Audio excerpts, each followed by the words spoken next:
trauma with this guy, man, and the whole situation. And I just want to say, I think he needs a lot of prayer, and he needs mental health, like the things that we can relate to, you know? Absolutely. I think that's what's going to save him or help him. Nothing else. I don't think we should talk about him. I don't think we should make fun of him. What's just come out about Q on day 26? And honestly, Diddy, he's just horrible, y'all. We've all heard the stories, everyone had to go through something with him. But the bad boy artists, they had it the worst, because Diddy literally held the keys to everything. Just when we thought we'd heard it all, Q dropped a revelation that cracks open yet another layer of chaos. And trust me, we are still only scratching the surface. I kept trying to get in contact with him because all I wanted was an apology. All I kept saying, like, could you apologize? Like, could you just apologize for what I can't talk about right now? But I just wanted to apologize because something was wrong with me, man. Something was wrong. And like when your last Vlad interview, you could look at me and tell like something was wrong. Like I wasn't the enthused person. I wasn't cute. I looked like stressed. I looked like I was in a dark place. So like you could tell like something was wrong. Like, if you've been following since the Cassie scandal that shook 2023, and then the RICO charges that exposed just how much the industry protected Diddy, you already know one thing. Diddy kept tapes and records on nearly everyone who crossed his path. That's how he stayed in control, how he maintained power. Most people assumed those tapes came from Diddy's infamous freakouts, and that anyone caught on them was complicit in his actions. They didn't realize that every inch of Diddy's house was under surveillance. But what if Q is telling the truth? What if it didn't happen that way at all? Even while being super careful to protect his image, Diddy still somehow found leverage over people. Q Mosley of Day 26 had always avoided speaking about Diddy. And whenever he did, he was visibly shaken, sometimes breaking down in tears. Talk to Diddy? Not as often as I'd like, but that's the homie forever. Yeah. Wouldn't know that Puff had bought me out of a contract prior to even getting on the show. Like it wasn't I chose Puff over my group at the time. It was more of when someone does that, where I come from, you got to respect that on a large level. So I gave loyalty to him. All his crazy, I look at things like that as loyalty. So I was loyal to him and I paid my dues back like a businesswoman should. Right. Until he said, okay, your dues are paid. And then I left. Even when Q showed up for an interview this year with the rest of Day 26, he looked visibly shaken, triggered, when asked if anything had ever happened between him and Diddy. It wasn't until his interview with Audrey O'Day that the full reason came to light, why he finds it so hard to even talk about Diddy, and what he witnessed during those days became clear. Back when Day 26 was at its peak, Q started dating Dawn Richards, who was also signed to Bad Boy Records. They became the first known couple from Bad Boy aside from Faith and Biggie, and their relationship was so high profile that it became a major storyline on Making the Band. One day, Dawn approached Q with something new, a pill she said she got from Diddy. She showed him a second pill meant for her and hinted that it was for something freaky they might do together later. But when Q took the pill, everything changed. After he came, he looked up and there was Diddy, standing over him, surrounded by a group of men, all laughing. Q woke up screaming, his body feeling violated in ways he couldn't fully comprehend, unable to put a finger on exactly what had happened. Understand? No, it's okay, bro. I understand why someone would sit down and think about hurting someone. I don't know. Or laugh about it after they do it, you know. Like, I don't get it. That's why I said none of them are innocent. I'm not here to expose anybody, but none of them are innocent, man. Like, none of them are innocent. Y'all all coming after this man for millions of dollars when y'all were a part of it as well. Someone even left a comment trying to explain what Q might have been feeling. The thing is, he wasn't asleep. He was awake the whole time. His coming awake was just his consciousness returning to his body. And that actually makes a lot of sense.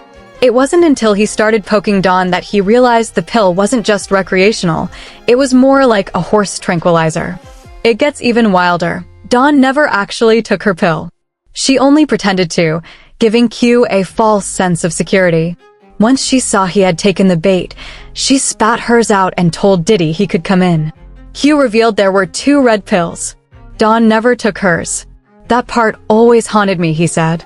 It felt less like a shared experience and more like an experiment.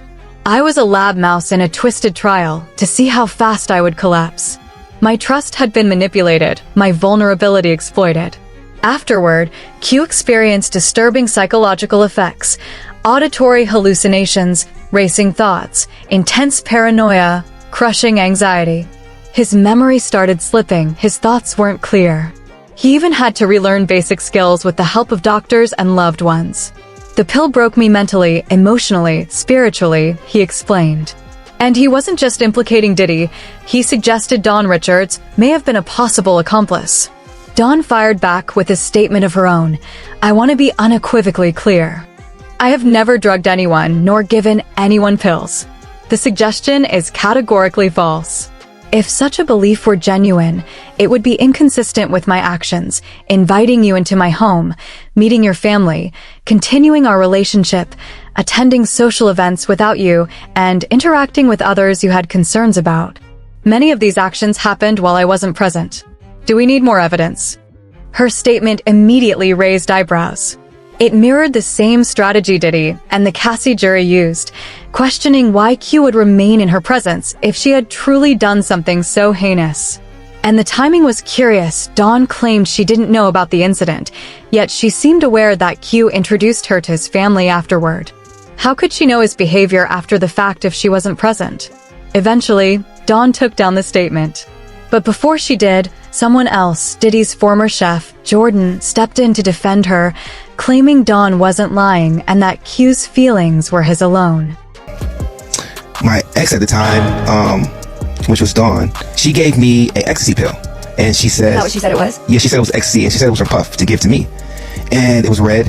And I took it because I thought I was going to get freaky with my girlfriend, you know? We tried ecstasy before, and I trusted her that's what it was. He gave her 2 of them. I took mine. Within like 20 minutes, I knocked out and blacked out. I woke up in the twins' bedroom in the basement, and I woke up out of my sleep screaming very, very loud. Who are the twins? I don't know their names. You're talking about Diddy's daughters? Twins, yeah. Okay. Diddy's twins, his girls. Yeah, I woke up in their bed to cameras filming me, and they were laughing as I woke up out of my sleep, screaming. And it felt like... I'm not gonna cry. Okay. Yeah, take your time. It's okay. It's understandable that you're reliving this and emotion comes with it. There's just no way around it. So it felt very sacrificial. That's what I meant when I said I felt like they were trying to hurt me, or Diddy was trying to maybe sacrifice me. But Q seemed more than ready to finally speak, to release everything he'd been holding in for more than 2 decades. When Jordan made her statement, he didn't even argue or get into a beef with her. Instead, he dropped a snippet of a video he had been talking about and laid it all out. According to Q, Jordan wasn't even there when it happened. So how could she possibly know what went down unless someone fed her lines? And the video? It confirmed everything Q had been saying. He looked utterly confused, dazed, out of it. Who wakes up like that? He was soaking wet, which meant he had been on something extremely strong. Dawn was in the video too, laughing at him, fully aware of her role in it. Can you imagine waking up to that, slowly realizing you'd been played? Terrifying. And if you watch closely, right before the camera moves, Diddy reaches for something. You don't even need to spell it out to know what he was about to do. The camera pans away quickly, likely to avoid capturing what might have happened next. Before I forget, Don Richard is not a liar.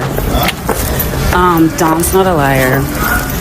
I was in LA for a lot of stuff that happened, and I was also in New York and the Hamptons. With Dawn and Day 26. So a lot of you know the trip where like after that Q lost his mind and he was never really the same. I was in the Hamptons. Actually forget how much that I was really around for. So yeah, Don Richard is not a liar, has never been a motherfucking liar. If you guys knew, okay, working for someone that weaponizes food and punishes people and not allowing them to eat or sleep and berating them and all of that, like...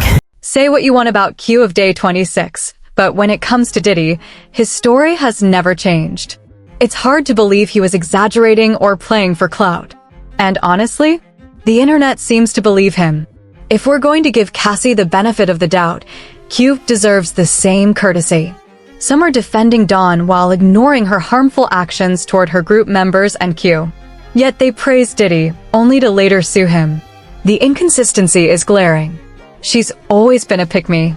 Boy, I hope Diddy gets everything he deserves, and then some. I watched that day 26 interview, and 4 out of 5 members were in tears because of what Q went through. I have to say, Q, I am so sorry you had to endure what you did with Diddy. He doesn't go into all the details, but you can see the hurt, the trauma, and how deeply it affected him. Diddy deserves what's coming. What do you think? Was Dawn Richards still a victim of Diddy, or was she both an accomplice and a victim? Sign off in the comments and make sure to hit that like and subscribe. I'll see you in the next video. Bye!